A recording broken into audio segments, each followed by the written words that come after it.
Malam itu, seperti biasa, Rina duduk di ruang tamu sambil menatap jam dinding yang bergerak pelan. Sudah pukul 22.45, dan suaminya, Bagas, kembali mengirim pesan singkat. "Sayang, aku lembur lagi, banyak laporan yang harus diselesaikan." Kalimat yang sama, hampir setiap malam. Awalnya Rina percaya, Bagas memang bekerja di perusahaan logistik yang sering menuntut pekerjaan tambahan. Tapi, entah sejak kapan, Rina mulai merasa ada yang berubah. Nada suaminya semakin datar, pelukan sepulang kerja semakin cepat, dan aroma tubuhnya berbeda. Rina menahan napas. Sesuatu tidak beres, pikirnya. Keesokan harinya, Rina berniat mencuci jaket kerja Bagas. Saat merogoh kantongnya, ia menemukan struk parkir hotel bintang 3 di pusat kota. Tanggalnya 2 hari lalu, jamnya 21.58 waktu Indonesia Barat. Tepat waktu Bagas bilang ia sedang lembur. Tangannya bergetar, pikiran buruk langsung memenuhi kepala. Tidak mungkin Bagas berani seperti itu, gumannya, meski suaranya sendiri terdengar ragu. Malamnya, ketika Bagas pulang, Rina memperhatikan setiap gerakannya. Tasnya, wajahnya, gelagatnya. Bagas terlihat lelah, tapi bukan lelah pekerjaan. Lelah menyembunyikan sesuatu. Dalam keputusasaan, Rina melakukan hal yang belum pernah ia bayangkan. Menginstal aplikasi pelacak di ponsel Bagas saat ia mandi. Ia tahu itu salah, tapi rasa curiga yang menumpuk selama berminggu-minggu terasa jauh lebih menyiksa. 2 hari kemudian, Bagas kembali bilang ia lembur. Rina membuka aplikasi itu diam-diam. Lokasi Bagas bukan di kantor, melainkan bergerak menuju hotel yang sama dengan struk yang ia temukan. Kakinya langsung lemas. Ia tidak menangis, tidak berteriak. Ia hanya duduk, menatap layar ponsel yang berubah seperti bukti pengkhianatan paling jelas. "Bagas, kenapa?" bisiknya. Rina memutuskan mencari kebenaran dengan matanya sendiri. Ia naik ojek dan berhenti tidak jauh dari hotel itu. Napasnya tidak teratur, jantungnya berdetak sangat keras.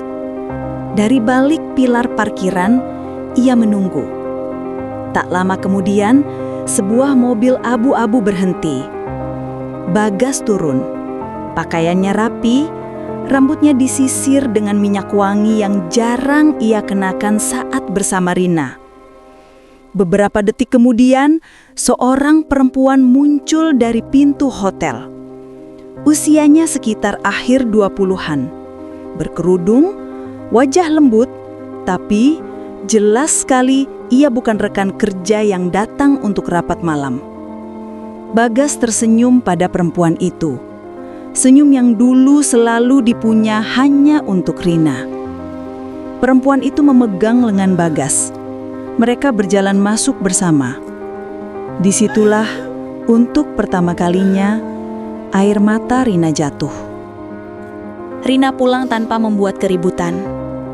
Ia tidak ingin merusak semuanya tanpa penjelasan. Tapi malam itu, ia tidak tidur. Pada pagi harinya, Bagas pulang dengan wajah sangat lelah. Mungkin ia benar-benar tidak menyangka Rina akan bangun. "Lemburnya sampai pagi?" tanya Rina pelan sambil membuat teh. Bagas tersentak sedikit, tapi cepat menguasai dirinya. "Iya, tadi benar-benar padat." Rina menahan tangis sambil tersenyum kecil.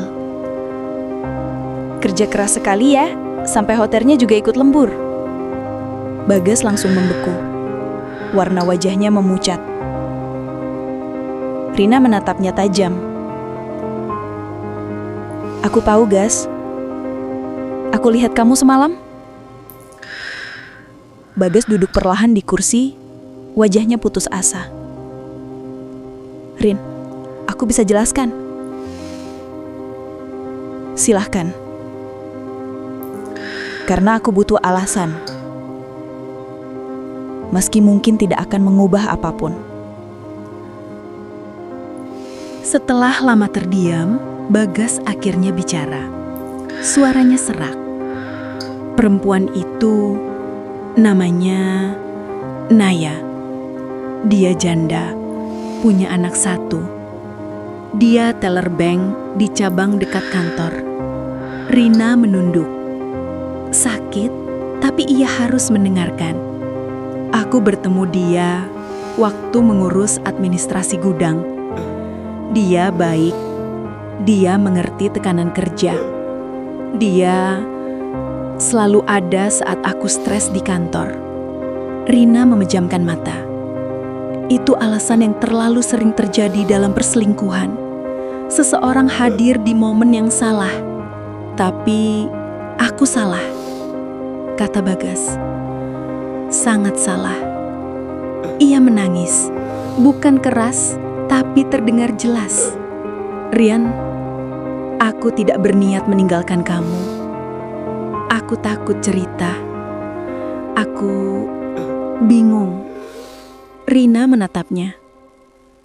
Gas, kebingunganmu membuatku hancur. Rina tidak langsung memutuskan. Ia butuh waktu, banyak waktu.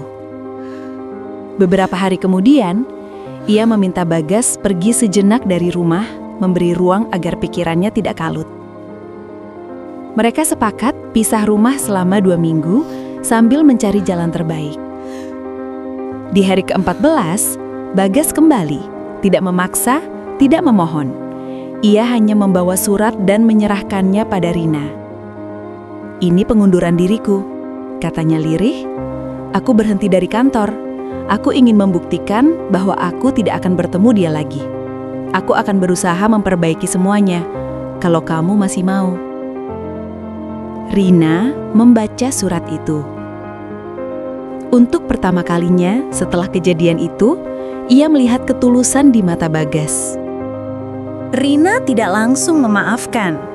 Pengkhianatan tidak bisa hilang hanya dengan kata-kata. Tapi ia melihat usaha Bagas. Bagas ikut konseling pernikahan. Ia menghapus semua kontak yang berhubungan dengan perempuan itu. Ia mengurus pekerjaan baru yang jam kerjanya lebih manusiawi. Dan Rina perlahan belajar memulihkan luka. 8 bulan kemudian, mereka memutuskan untuk memuai ulang. Tidak seperti dulu, tapi sebagai 2 orang yang sama-sama pernah rapuh dan memilih bangkit. Rina tahu dirinya berhak bahagia, entah bersama Bagas atau tanpa Bagas. Namun untuk saat ini, ia memberi kesempatan kedua. Karena kehidupan orang dewasa adalah tentang pilihan yang tidak selalu mudah, tetapi tetap harus dijalani dengan hati yang kuat.